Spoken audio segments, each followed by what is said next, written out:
Jesus Freak here. Um, Little bit of a smoke test. Um, Before I get things running.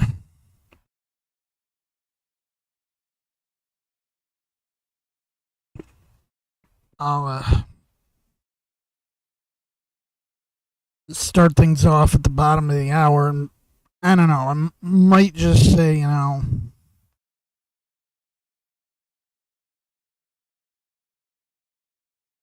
if this turns into another case of me speaking into the void and just everyone watching afterwards, and maybe I'll just switch to doing it that way because it's honestly easier that way.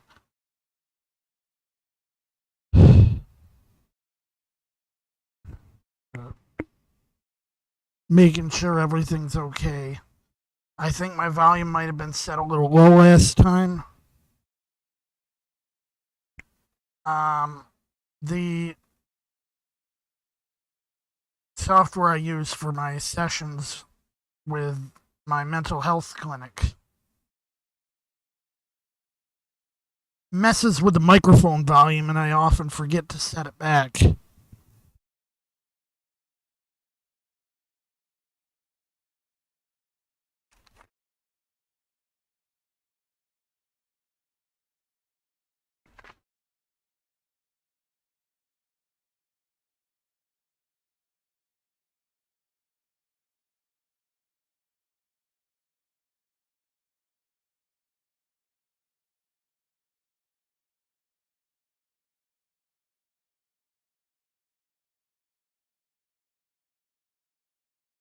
This is for someone who's probably not going to watch, but I mean, why would she?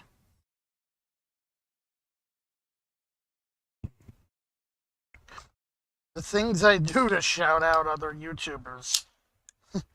Elizabeth Davis always has her LaCroix. Ugh.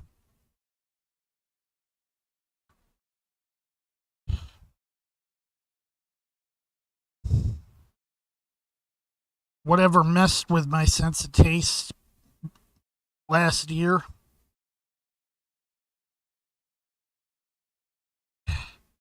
it's affecting this stuff too. Because it has that same weird taste to it that I get out of vanilla flavor.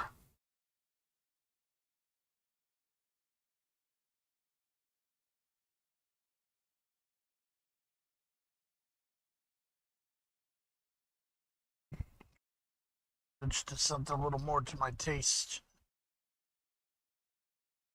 See, I drink pop for the sugar and the carbonation.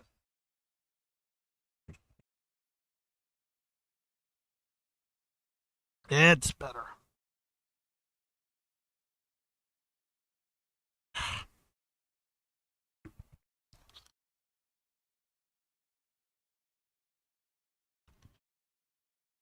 Now, last time I did a rather long chapter, and I was thinking of doing two chapters, but I'm like, you know what? Barely awake here.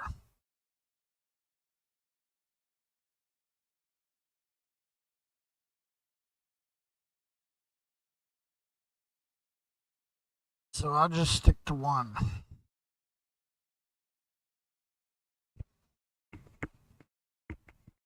See where we're at.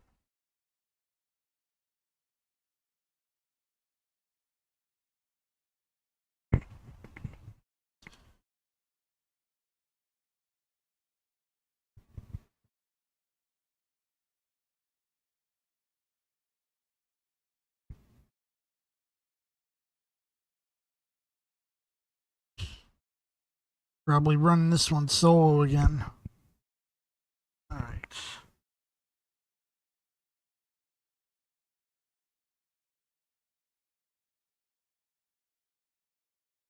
So I'm starting at John 2:1.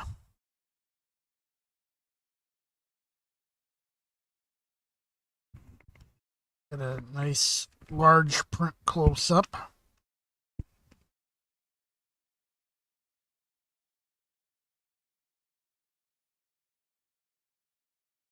Screen for everyone else's benefit.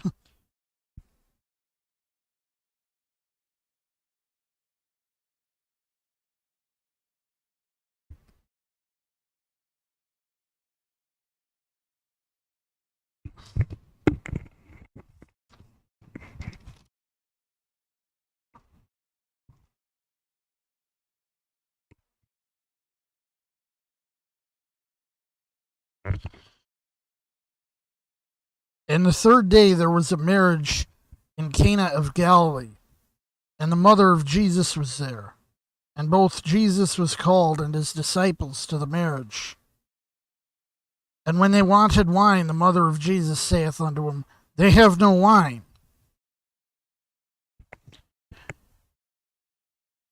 The word want has kind of shifted in meaning since 1611. Which, of course, causes weirdness for someone who might hear, the Lord is my shepherd, I shall not want, and not be familiar with the old meaning of want. Because the metaphor is kind of taken over. Now, I'll explain in a few verses why I think that certain groups, doctrines, and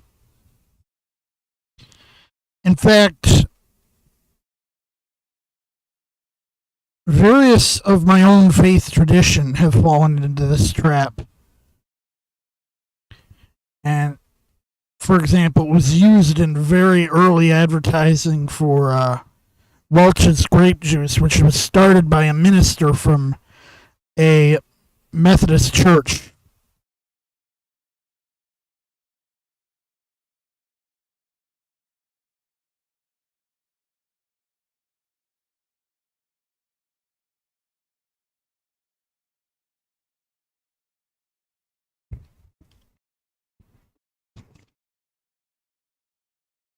Jesus saith unto her, Woman, what have I to do with thee?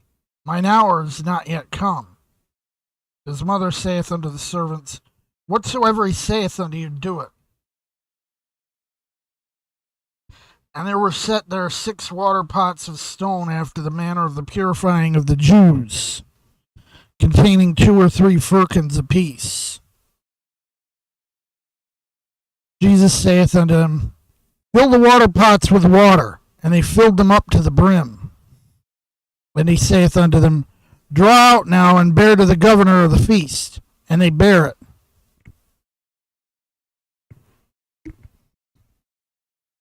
When the ruler of the feast had tasted the water that was made wine, and knew not whence it was, but the servants which drew the water knew, the governor of the feast called the bridegroom, and saith unto him, Every man at the beginning doth set forth good wine, and when men have well drunk, then that which is worse.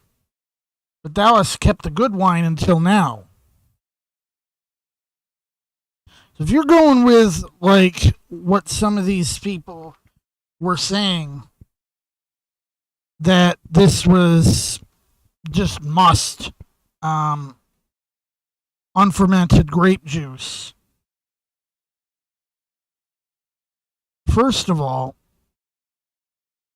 why would that be so good that people would compliment Jesus for it?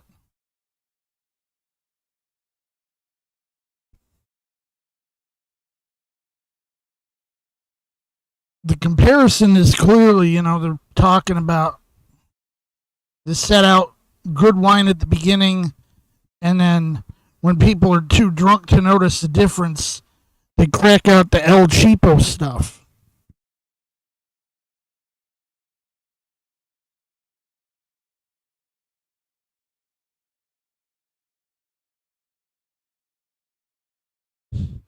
Now, some people say, well, getting drunk's a sin. Yeah, getting drunk is a sin. You don't have to get drunk. Even drinking out. I drink alcohol. I've never denied that. I drink hard liquor. I've been regularly drinking for years. But I've only been drunk once. And the reason for that was I forgot that alcohol has a stronger effect on you when you have an empty stomach.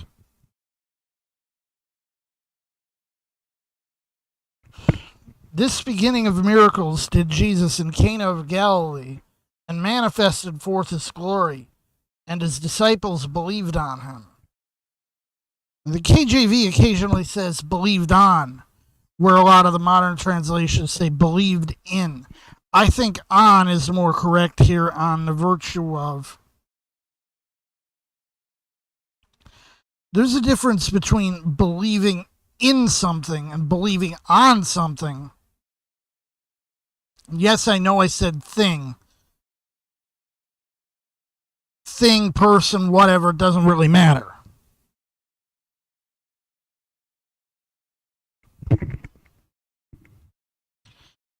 After this, he went down to Capernaum, he and his mother and his brethren and his disciples, and they continued there not many days.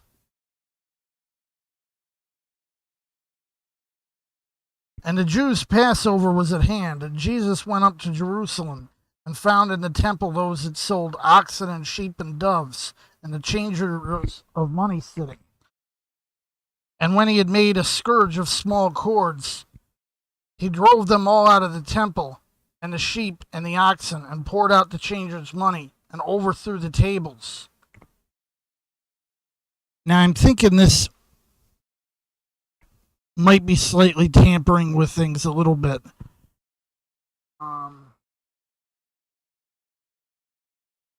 Crack out another KJV and see if. I would think it ought to be Drave in a KJV.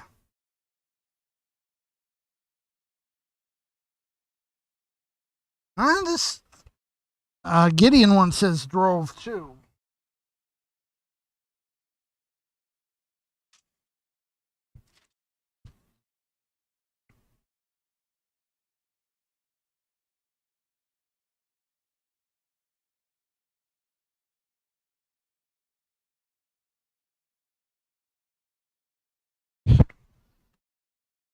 I'm pretty sure this is a Canterbury text, even though it says Oxford on it.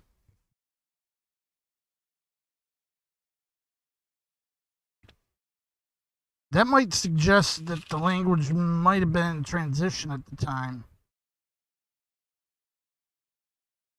Yeah, even this says drove. I would have expected to see drave.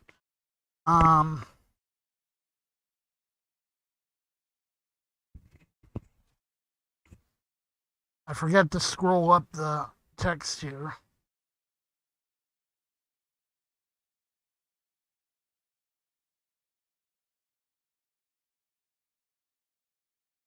Yeah, that one says drove too, and that's Matthew Verschure's text.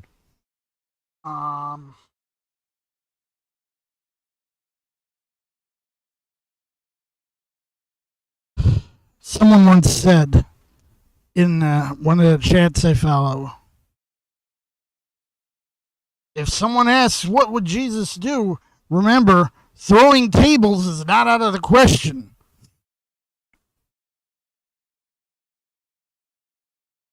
Only half serious, but he did throw tables. End of verse 15 here.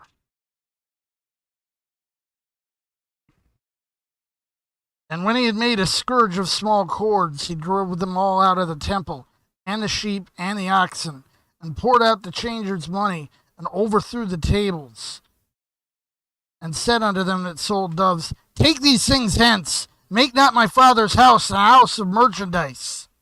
And his disciples remembered that it was written, the zeal of thine house hath eaten me up.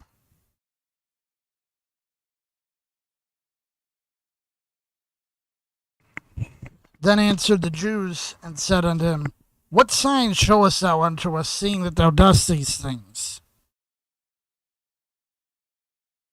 Now, John has the unfortunate habit of using the term the Jews in the sense of the Pharisees, although he does once in a while use the term Pharisees.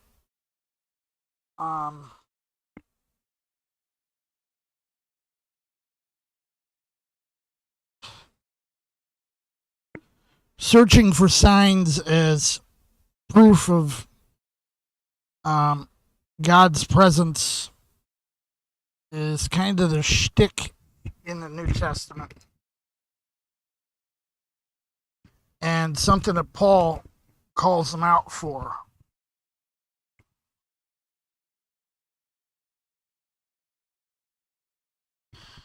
Jesus answered and said unto him, Destroy this temple, and in 3 days I will raise it up. Then said the Jews, 46 years was this temple in building, and wilt thou rear it up in 3 days? But he spake of the temple of his body. When therefore he was risen from the dead, his disciples remembered that he said this unto them, and they believed the scripture and the word which Jesus had said.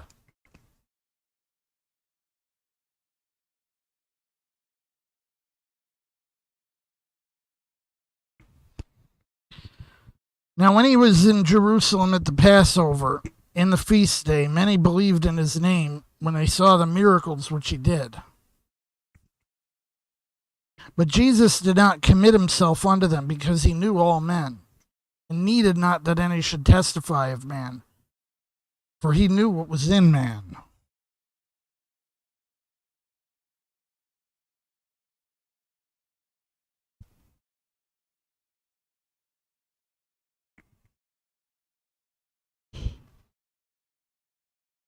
I'm going to call it here because I'm just talking to the air. But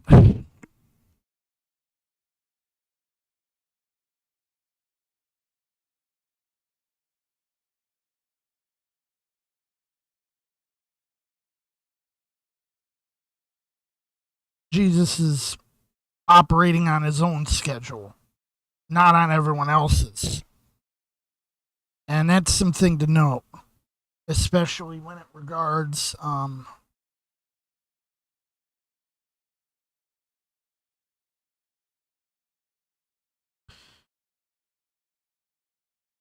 the second coming. A lot of NAR types think to bring Jesus down on their timetable. Well, Mark 13:32 for that. No one but the Father knows the time.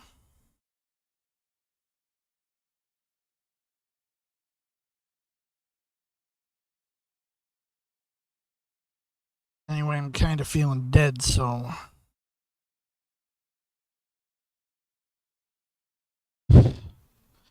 even though I've only run this for a little less than 15 minutes, I'm going to call it for tonight. See whether it's worth continuing.